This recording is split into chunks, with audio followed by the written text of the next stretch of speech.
안녕하세요 여러분, 꽃보다 취업 강원 대표입니다. 오늘은 여러분들에게 호반그룹 채용 공고를 가져왔습니다. 호반이 예전에 이제 호반건설이 대우건설을 인수했던 이슈로 굉장히 이름을 날렸던 곳인데, 이번에 어떤 직무를 채용하는지 같이 보면서 분석해 보도록 하겠습니다. 사실 2025년이 굉장히 취업 시즌이 어려웠어요. 최근 들어서 역대급으로 정말 어려운 시즌이었던 걸로 저는 생각하는데, 이유가 뭐고 그리고 어떻게 대응해야 되는지는 제가 드리는 위에 영상 링크 보시면 명확하게 아실 수 있을 거고요. 여러분들이 상담에 오시면 직무 설정, 방향성 설정, 대체 내 스펙으로 어느 정도 기억할 수 있는지, 지금 내 자소서 상태가 얼마나 형편없는지, 이런 것들 제가 확실하게 해드리면서 제가 쓴 자소서 퀄리티도 보여드릴 수 있으니까 찾아오시면 좋을 것 같고요. 여러분들의 구독과 좋아요가 저한테 큰 힘이 되니까 구독, 좋아요 꼭 부탁드리겠습니다. 호반그룹은 일단 1989년에 호반건설을 설립했었고요. 그래서 말씀드렸듯이 대우건설을 이제 먹었을 때 여러 가지 얘기가 많았죠. 그리고 그 이후에 호반산업, 대한전선, 호반호텔앤리조트, 아비뉴프랑, 저도 아비뉴프랑 되게 좋아해요. 판교의 아비뉴프랑 저희 아이랑 가면 되게 좋아했어서 맛있는 것도 많이 먹고 되게 좋아하는데, 다양한 영역에서 성장을 하고 있습니다.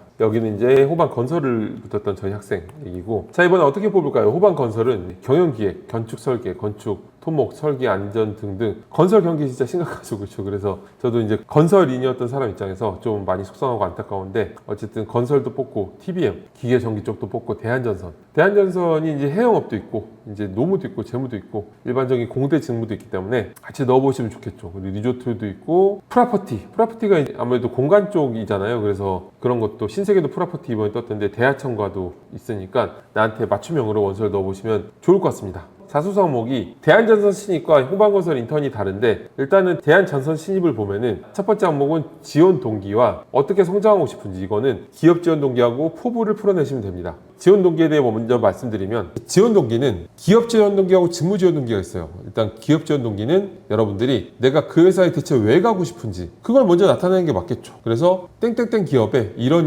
부분에 함께 하고 싶어 지원했습니다. 당연히 두 가지로 먼저 던지는 게 좋고요. 그 다음에 이 안에서도 총론과 강론 흐름으로 적으면 좋겠죠. 땡땡땡 기업의 총론적인 어떤 프라이드를 가질 만한 부분들, 그 다음에 또한 특히 이런 느낌으로 좀 구체적인 어떤 이 회사에 자랑할 만한 부분들을 풀어내시면 기업 지원 동기가 완벽하게 만들어지고요. 사실 기업 지원 동기는 좀 요식행위 같은 거라고 생각하시면 돼요. 채용 담당자가 기업 지원 동기에 대해서 뭐 얼마나 대단한 분석을 바라겠어요. 그래도 고백은 하고 사귀어야 되겠죠. 그래서 기업 지원 동기를 풀어내시면 되는데, 그런데 좀 보면은 이상한 얘기를 하는 사람들이 있어요. 직무 얘기부터 써야 된다니 뭐 공식처럼 생각하시는 분들이 있는데, 그런 것보다는 어쨌든 자소서는 특별한 형식을 쓰는 것보다 기본적인 형식으로 잘 쓰는 게 제일 중요하거든요. 그래서 당연히 지원 동기를 쓰라고 했으니까 그 안에서 내가 왜 지원했는지부터 풀어내는 게 채용 담당자가 어떤 고민 없이 지원 동기를 썼구나라는 걸 의식하는데 도움이 되겠죠. 그러면 고민하게 되면 읽기 싫어지니까 고민 없이 딱 지원 동기로 명백하게 작성하신 다음에 직무 지원 동기를 풀어내시면 돼요. 다만 또 기업 지원 동기에서 주의하셔야 될 부분이 그 회사의 맞춤형 얘기를 쓰는 거겠죠. 그런데 꼭 상생이나 뭐 ESG 이런 거 쓰는 분들이 있는데, 그러면 사실 이거는 내가 ESG 하는 회사는 다 가고 싶은 거잖아요. 그 회사의 맞춤형 얘기들이 아니죠.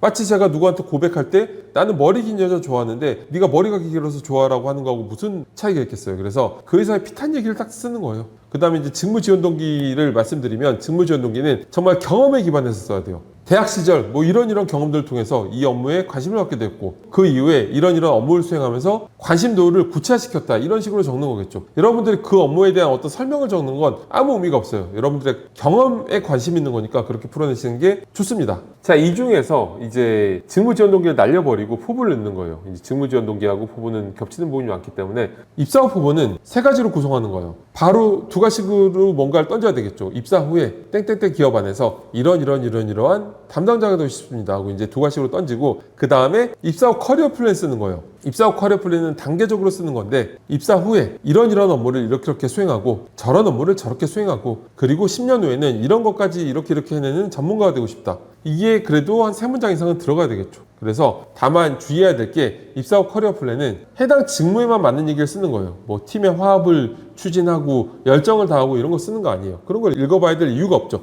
정말 맞춤형 직무 커리어 플랜 쓰는 거예요. 그리고 남은 분량을 여러분들이 했던 어떤 경험이 이 회사에 기여할 수 있는지 이렇게 작성하시면 됩니다. 자, 그리고 포부는 이렇게 작성하시면 되고, 두 번째 항목은 본인이 회사를 선택할 때 가장 중시하는 가치. 이건 스토리텔링 항목이죠. 3번 항목은 직무 역량 항목이고요. 자, 우리가 자소서에 넣는 경험에는 스토리텔링 항목과 직무 역량 항목이 있는데 그 두 가지의 차이점에 대해서 먼저 말씀드리면, 직무 역량 항목은 직무와 직접적으로 관련 있는 경험들을 타이트하게 풀어내면서 전문성을 어필하는 건데, 스토리적인 항목 같은 건 절대 아니에요. 그래서 타이트하게 경험을 나열하면 되는데, 보통 어떤 경험들이 있을까요? 중고 신입 인턴 같은 업무 경험이 있을 수 있고, 관련 대외 활동, 관련 프로젝트 경험, 또는 뭐 데이터 역량, 업계 관련된 경험들, 이런 것들이 있을 수 있겠죠. 그런데 500자일 때는 저는 추천드리는 게 직무 경험을 쓰는 게 제일 좋아요. 중고신입이나 인턴 같은 경험을 쓰면서 직무 경험을 통해서 업무 인사이트를 향상시켰다, 이걸 풀어내시는 게 제일 좋고, 7, 800자일 때는 이거 500자 하나에 다른 역량을 또한 뭐 2, 300자 정도 써서 두 가지를 소제목으로 구분하면 제일 좋겠죠. 그런데 스토리적인 항목 같은 경우에는 일반적으로 인재상 항목이라고 하는 건데, 이건 구조가 명확해요. 내가 어떤 사람인지를 보여줘야 되는 거니까 나의 어떤 역량을 하나씩 어필하면 되는 거죠. 열정을 발휘했던 경우에는 열정을 쓰시면 되고, 커뮤니케이션 역량을 어필해야 되는 경우에는 커뮤니케이션 역량이 나오면 되는 거예요. 그런데 이 스토리텔링 항목은 구조가 있습니다. 바로 상황을 제시하고, 그 다음에 문제점이 명확해야 이 문제를 해결해 나가는 과정에서 이 사람이 어떻게 나갈까라는 궁금증에 보게 되겠죠. 모든 스토리텔링은 문제가 명확해야 뒤를 볼 만한 어떤 흡입력이 생긴 거예요. 그 다음에 중간 이상의 분량을 여러분들이 이 문제를 어떻게 해결했는지 이걸 타이트하게 풀어내시면 되는데, 이 두 가지의 구체적인 구문법은 제가 위에 드리는 영상 링크 보시면 명확하게 이해하실 것 같습니다. 자, 그러면 두 번째 항목은 스토리텔링 항목이죠. 가치를 뭘로 하면 좋을까요? 일반적으로는 제가 지원 동기하고 이제 엮는 스토리텔링 항목은 성장 과정이거든요. 그래서 성장 과정을 저희 학생들에게서 끊임없는 도전 속에서 성장한 것들을 풀어놓습니다. 그러면 여기에 넣기 굉장히 좋죠. 다른 항목들은 여기에 넣기 좀 힘들어요. 스토리텔링을 협업 이런 거 여기 어떻게 넣겠어요? 그래서 여러분들이 성장 과정을 끊임없이 도전을 통해서 성장하는 거를 만들어 두셨다면은, 그러면 제가 회사를 선택할 때 가장 중요하게 생각하는 가치는 끊임없이 성장하고 도전하는가입니다. 라고 한 다음에 대안전선이 이제 그러한 성장하는 모습을 한 3문장 작성하시고, 기업 지원 동기가 아니라 어쨌든 그런 부분을 작성하시고, 그런 후에 여러분들의 어떤 성장 과정, 스토리텔링 항목을 저 또한 이러면서 이렇게 풀어내면은 베스트겠죠. 자, 그리고 세 번째 항목은 지원한 직무에서 가장 중요하다고 생각하는 역량은 뭐가 있을까요? 말씀드렸던 것처럼 가장 중요한 거는 직무 관련 경험이겠죠. 그리고 이제 그런 게 아니어도 관련 프로젝트, 관련 대외 활동 등등 이제 다양한 어떤 직접적인 경험들을 풀어내면 되는데, 800자니까 베스트는 업무 관련 얘기 500자, 그리고 다른 또 2차적인 어떤 역량 300자 정도가 좋지 않을까 싶습니다. 후반건설 인턴하고 비교해보면 1번 항목은 지원 동기, 아까 말씀드렸으니까 이건 설명을 안 드릴게요. 그리고 이제 적합한